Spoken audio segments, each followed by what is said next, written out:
गंजाम सोरडारू पुरी रथखोला अभिमुखे बाहरिला रथ काठ सोरडा वनांचल अधीन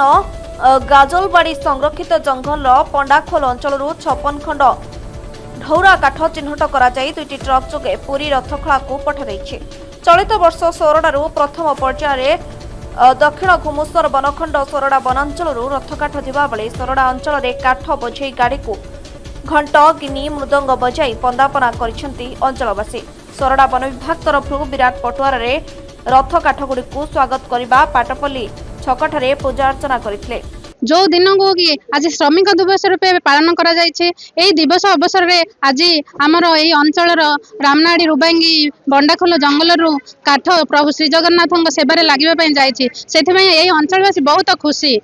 दीर्घ 4 वर्ष धरी एई अंचल एही परी काठ जाउछे आ लोक माने आनंद रे हरिबोल दे जय जगन्नाथ ना स्वर उच्चारण करी प्रभु जगन्नाथ सेवारे जेपरी काठ लागू सेथिबई लोक आनंदित सहित एठू विदाय दउछन्ती काठ गुडी को। यहीपरी लोक मानकर आनंद आ प्रभुंर आशीर्वाद सब पंचायत प्रति रहू आ लोक माने सुंदर भाव में जंगल को सुरक्षित रखु आ गछ गुड़िक सुरक्षित किपरि रही मोर लोक अंचलवासी अनुरोध आ फरेस्ट डिपार्टमेंट को भी अनुरोध जंगल निया लगे न लगे सेपरी किपरि लोक वंचित हे गछ गुड़िक वंचित हे से फरेस्ट डिपार्टमेंट आ अंचलवासी को भी अनुरोध करुच्ची आम जंगल सुरक्षित रहिले आमे सुरक्षित रहिबा आ एहीपरि प्रतिवर्ष प्रभुंकर सेवारे आम अंचल काठ जाई परिबो आ एथिबई आमे आहुरी आनंदर सहित उत्साहर सहित एहीपरि गछ लगी सुंदर भाव से प्रभुंक सेवारे आमे उपकृत हेबो। ना तृतीय वर्ष ना चतुर्थ वर्ष पदार्पण करिछि। जेमति कहले पाखापाखि 2 ରୁ 3 मास आगरू आमे रेडी थिलु एवं कोन जगारू रथ काट जीव से जगार आम गछ मार्किंग करूँ और पुरी सुपरविजन पे आसी से देखिले मार्किंग ठीक अच्छी ना नहीं गछ सिलेक्शन से कले तापर यहाँ फास्ट फेज आम वनखंड तरफ आमर सौभाग्य विषय आम चतुर्थ वर्ष यही वर्ष आम चलित वर्ष 56 खंड पुरी को आम महाप्रभु जगन्नाथ बलभद्र और माँ सुभद्रा घोषयात्रा उपलक्षे जो रथ कार्य कर रथर निर्माण पर आम 56 खंड काठ यही वर्ष आम पुरी को पठाऊ। सोरडा अंचल कौन जगार काठ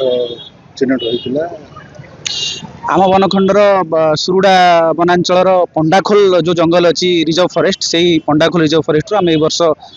आज 56 खंड पठेचु। आमर 74 पीस जीवार आम बंदोबस्त करूँ 74 पीस रु आज आम 56 पीस पठेलु। देखा गले वन कर्मचारी जो अक्लांत परिश्रम कर गछ को बड़ करते आज से सौभाग्य पाई जगन्नाथ रथ निर्माण निश्चित भाव में आप जहाँ कहले यह आम वन कर्मचारी आपण आपण अंचलवासी सौभाग्य विषय आम जो जंगल को सुंदर भाव में जगिक आम छोटू बड़ करुचे तामर जगन्नाथ महाप्रभु काम आसूची आठ बड़ी और सौभाग्य विषय। वन विभाग कर्मचारी माने काठ बोझे गाड़ी को पूजा अर्चना कर विदाय करछन्ते। आज पंडाखोल अंचल 56 खंड काठ रथ निर्माण पुरी अभिमुखे यात्रा आरंभ कला कि प्रस्तुति थी सेपटू ये गछ कटागला केमी चिन्हट करागला किए आसते बहुत दिन तो आगु आमको कहला जगन्नाथ महाप्रभु जगन्नाथ काठ जीव बोली तो से हिसाब से आमको ऑर्डर आसाला आम धौरा और असना आम पंडाखोल अंचल 3 मास पूर्व सब खोजाखोजी आरंभ करूँ जो साइज कहते जो से हिसाब से आम सब खोजिलु और एम सब अवदान रही है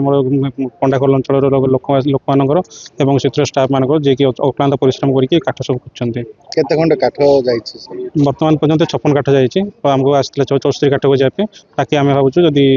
पर आउथरे जीव लगातार 4 वर्ष धरी एमती काठ जाउछि तो केते खुशी अनुभव कर समस्त खुशी लोक खुशी आपन खुशी ये सोरडा अंचलवासी समस्त खुशी बहुत खुशी अनुभव होची जेहेतु जगन्नाथ काठरी कौन आम सोरडा अंचल चलित वर्ष प्रथम थर पुरी को श्रीजीव रथ निर्माण पर काठ जाउथारु अंचलवासी खूब खुशी व्यक्त करने सह काठ को गाड़ी छुई मुंडरे लगाई देखा मिलता। सोरडारू सत्यकांत पात्रଙ୍କ रिपोर्ट श्री।